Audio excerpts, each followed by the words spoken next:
Hi ಎಲ್ಲ ವಿದ್ಯಾರ್ಥಿಗಳೇ. So ಎಲ್ಲರೂ ಕೂಡ second P U C result ಅಪ್ಡೇಟ್ಗೆ ಸ್ವಾಗತ. ಓಕೆ, ದಿನನಿತ್ಯ ಬೆಳಗ್ಗೆ ಎದ್ದರೆ ಸಾಕು ನ್ಯೂಸ್ ಪೇಪರ್ನ ನೋಡ್ತಾ ಇದ್ದೀವಿ. ಯಾಕಂತಂದರೆ second P U C result ಕಂಪ್ಯೂಸನಲ್ಲಿ ಡೈಲಿ ಹೋಗ್ತಾ ಇದೆ. ಸೊ ಹಂಗಾಗಿ IndianExpress.com ನಿಮ್ಗಳಿಗೆ ಗೊತ್ತಿದೆ.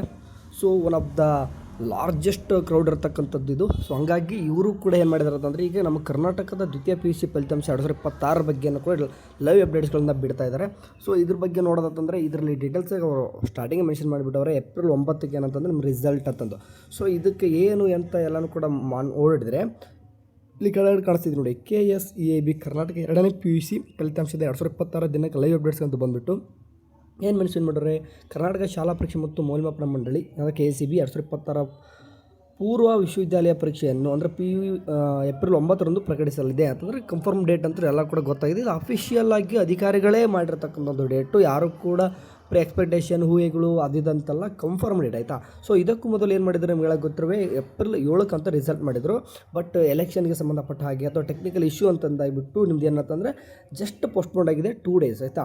ಇಷ್ಟೊತ್ತಿಗಾಳೆ ನಿನ್ನೆ ಚೆಕ್ ಮಾಡ್ಕೊಂಡ್ಬಿಟ್ಟಿರ್ತಿದ್ದೆ ರಿಸಲ್ಟು. ಇವತ್ತು ಬಂದುಬಿಟ್ಟು ಏಪ್ರಿಲ್ 8 ಇದೆ ಆಯಿತಾ. ನಿಮ್ದು ಏಪ್ರಿಲ್ 8ಕ್ಕೆ ರಿಸಲ್ಟ್ ಬರೋದಿಲ್ಲ. ಓಕೆ, ನಿಮ್ಗೆ ಹೇಳ್ತಾ ಇದ್ದಾರೆ ಇವತ್ತು ರಿಸಲ್ಟ್ ಕೂಡ ಬರೋದಿಲ್ಲ. ಹಾಗಾದರೆ ನಾಳೆ ಬರ್ತಾರೆ ರಿಸಲ್ಟು. ಓಕೆ, ನಾಳೆ ಬಂತಂದರೆ ಇದರಲ್ಲಿ ಏನೇನೆಲ್ಲ ಇರ್ತದೆ ನಿಮ್ಗೆ ಗೊತ್ತಿರುವಾಗ ಟೋಟಲಾಗಿ 7,10,363. ಓಕೆ, ಅಲ್ಲಿ ರಿಜಿಸ್ಟ್ರೇಷನ್ ಟೋಟಲ್ ಎಲ್ಲರೂ ಕೂಡ ಇರೋದು. ಅದರಲ್ಲಿ ಫ್ರೆಶರ್ ಅಂತ ಬಂದರೆ ಅಂದರೆ ಈ ವರ್ಷ ಎಕ್ಸಾಮ್ ಬರೆದವರು 6,46,801 ಸ್ಟೂಡೆಂಟ್ ಇದರಲ್ಲಿ ನಿಮ್ಗೆ ಸಿಗ್ತಾರೆ. ಓಕೆ, ರಿಪ್ಟರ್ಸ್ ಕೂಡ ಇರ್ತಾರೆ. ಬಟ್ ನೋಡಿ 7,10,000 ಅಂತಂದರೆ ಲಾರ್ಜ್ ನಂಬರ್ ಆಫ್ ಸ್ಟೂಡೆಂಟ್ ಆಯ್ತು ಇದರಲ್ಲಿ. ಆ್ಯಂಡ್ ಅದರಲ್ಲಿ ಕೂಡ ನೋಡಿ ನಿಮ್ಮ ಸೈನ್ಸ್ ಸ್ಟೂಡೆಂಟ್ ನಿಮಗೆ ಜಾಸ್ತಿ ಕಾಣಿಸ್ತಿದ್ದಾರೆ. ಅಂದರೆ 2,92,645.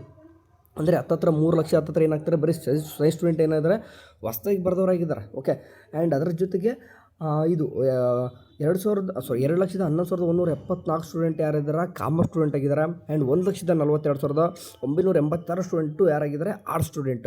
ನೋಡಿ ಸೈನ್ಸ್ ಸ್ಟೂಡೆಂಟಿಗೆ ಜಾಸ್ತಿ ಇರೋ ಕಾರಣ, ಅದರಲ್ಲೂ ಕೂಡ ಸೆಕೆಂಡ್ ಪಿ ಯು ಸಿ ರಿಸಲ್ಟ್ನ ಕನ್ಸಿಡರ್ ಮಾಡಿಕೊಂಡು KCETಯಲ್ಲಿ ಒಂದು ರ್ಯಾಂಕ್ ಅನೌನ್ಸ್ಮೆಂಟ್ ಆಗೋ ಕಾರಣ ಕರೆಕ್ಟಾಗಿ ರಿಸಲ್ಟ್ ಅನೌನ್ಸ್ಮೆಂಟ್ ಮಾಡ್ತಾರೆ. ಯಾವುದೇ ರೀತಿ ಎರರ್ ಆಗೋದಿಲ್ಲ. ಯಾವುದೇ ಕೂಡ ಮತ್ತೆ ವಾಪಸ್ ಒಂದು ರಿಸಲ್ಟ್. ಓಕೆ, ನಿಮ್ದು ಒಂದು ರಿಸಲ್ಟ್ ಅಂತ ನಿಮ್ಗೆ ಅನಿಸ್ಬೋದು. ಬಟ್ ಅವ್ರಿಗೇನು 7,10,000 ಸ್ಟೂಡೆಂಟು ಆಗಿರ್ತಾರೆ. ಸೊ ಹಂಗಾಗಿ ರಿಸಲ್ಟ್ ಮಾತ್ರ ಏನೂ ಕೂಡ ಮಾಡ್ಲಿಕ್ಕೆ ಬರಲ್ಲ. ಕರೆಕ್ಟಾಗಿ ರಿಸಲ್ಟ್ನ ನೀಟಾಗಿ ಅನೌನ್ಸ್ಮೆಂಟ್ ಮಾಡಬೇಕು, ವೆಯ್ಟ್ ಮಾಡಬೇಕಾಗ್ತದೆ. ಕರೆಕ್ಟಾಗಿ ರಿಸಲ್ಟ್ ಅನೌನ್ಸ್ಮೆಂಟು ನಾಳೆ ನಿಮಗೆ ಆಗ್ತದೆ. ಓಕೆ, ಟೈಮಿಂಗ್ ಕೇಳ್ಬೋದು ನೀವು ಎಲ್ಲರೂ ಕೂಡ. ಟೈಮಿಂಗ್ ಯಾವಾಗಿದೆ ಏನು ಅಂತ ಕೇಳಿದ್ರೆ ನಾಳೆ ನಿಮಗೆ ಬೈ ಎಲೆಕ್ಷನ್ ಅಂತೂ ಇದೆ. ಸೊ ಹಂಗಾಗಿ ಬಟ್ ನಮಗೆ ಏನೂ ಕೂಡ ತೊಂದರೆ ಬೀಳಲ್ಲ ಅಂತ ಹೇಳ್ತಿದ್ದಾರೆ. ನಿಮಗೆ ಮಾರ್ನಿಂಗ್ ಬಿಟ್ಟರೆ ಇವತ್ತು ಸಾಯಂಕಾಲ ಗೊತ್ತಾಗುತ್ತೆ. ಟೈಮಿಂಗ್ ಬಗ್ಗೆ ಇವತ್ತು ಸಾಯಂಕಾಲ ಗೊತ್ತಾಗುತ್ತೆ. ಬಟ್ ನಮ್ದು ಎಕ್ಸ್ಪೆಕ್ಟೇಷನ್ ಮಾಡ್ತೀನಿ ನಾನು ಇವಾಗ ಎಕ್ಸ್ಪೆಕ್ಟೇಷನ್ ಮಾಡ್ತೀನಿ ನಾನು. ಅಂದರೆ ನಾನು ಇದನ್ನ ಪ್ರೆಡಿಕ್ಟ್ ಮಾಡ್ತಾಯಿದ್ದೀನಿ ಈ ಥರ ಆಗುತ್ತೆ ಅಂತ. ಬಿಟ್ಟರೆ 11ರಿಂದ 11:30. ಓಕೆ, ರಿಸಲ್ಟ್ ನಿಮ್ದು ಅನೌನ್ಸ್ಮೆಂಟ್ ಆದರೆ 11ರಿಂದ 11:30. ಇಲ್ಲ ನಿಮ್ದು ಎಲೆಕ್ಷನ್ ಇರೋ ಕಾರಣ ನಾವು ಸಾಯಂಕಾಲ ಅನೌನ್ಸ್ಮೆಂಟ್ ಮಾಡ್ತಾರೆ ಅಂತಂದರೆ 6ರಿಂದ 7 ಗಂಟೆ ಈ ರೇಂಜ್ ಒಳಗಡೆ ನಿಮ್ಮದು ರಿಸಲ್ಟ್ ಅನೌನ್ಸ್ಮೆಂಟ್ ಆಗ್ತದೆ. ಬೇರೆ ಯಾವುದಕ್ಕೂ ಟೈಮ್ ಆಗೋದಿಲ್ಲ. ಓಕೆ, ಸೊ ಹಂಗಾಗಿ ಇದಿಷ್ಟು ಅಪ್ಡೇಟ್ಸ್ ಇದ್ದಕ್ಕಿರುವಂಥದ್ದು. ಇನ್ ಕೇಸ್ ಏನಾದರೂ ಅಫಿಷಿಯಲ್ ಆಗಿ ಏನಾದರೂ ಸರ್ಕ್ಯುಲರ್ ಬಂದಾಗ ಇದು ಅಫಿಷಿಯಲ್ ಅಫಿಷಿಯಲ್ ಡೇಟ್ ಮಾತ್ರ ಅಫಿಷಿಯಲ್ ನಾಳೆ ನಿಮ್ಮದು ರಿಸಲ್ಟ್. ಅಂದರೆ ಏಪ್ರಿಲ್ 9ಕ್ಕೆ ನಿಮ್ಮದು ರಿಸಲ್ಟ್. ಟೈಮಿಂಗ್ ಅಪ್ಡೇಟ್ಸ್ಗಳಿಲ್ಲ, ಯಾವ ರೀತಿ ಬಿಡ್ತಾರೆ ಅದೇ MKResult.nic.in ಅಂತ ಹೇಳ್ತಾರೆ. ಅದೇ ಒಂದು ವೆಬ್ಸೈಟಲ್ಲೇ ನಿಮ್ದು ಏನು ಮಾಡ್ತಾರೆ, ಲಿಂಕ್ನ ಬಿಡ್ತಾರೆ. ಲಿಂಕ್ ಕೂಡ ಇಮಿಡಿಯೇಟ್ ಬಿಟ್ಟ ತಕ್ಷಣ ಲಿಂಕ್ ಚೆಕ್ ಮಾಡ್ಕೋಬೇಕಂದ್ರೆ ವಾಟ್ಸಪ್ ಗ್ರೂಪ್ಸ್ ಇರ್ತವೆ, ಜಾಯ್ನ್ ಆಗಿರಿ. ಅಲ್ಲಿ ನಿಮಗೆ ಮುಂದೆ ಬರ್ತಕ್ಕಂಥ ಏನೇ ಒಂದು ನಿಮಗೆ ಕರಿಯರ್ ಗೈಡೆನ್ಸು ಕೂಡ ಸಿಗ್ತದೆ. ಸ್ಕಾಲರ್ಶಿಪ್ಸ್ ಆಯಿತು, ಹಾಸ್ಟೆಲ್ಸ್ ಆಯಿತು, ಆ್ಯಂಡ್ ಎಲ್ಲನೂ ಕೂಡ ಡೀಟೇಲ್ಸ್ ನಿಮಗೆ ಕೌನ್ಸ್ಲಿಂಗ್ ಕೂಡ ಹೇಳ್ಕೊಡ್ತೀವಂತೆ. ಓಕೆ, ಸೊ ಇದಿಷ್ಟು ಸದ್ಯಕ್ಕೆ ಅಫಿಷಿಯಲ್ ಆಗಿ ಬರೋರಿಗೂ ಕೂಡ ಏನೂ ಕೂಡ ನಂಬಕ್ಕೆ ಹೋಗಬೇಡಿ ಅಷ್ಟೇ. Thank you, bye.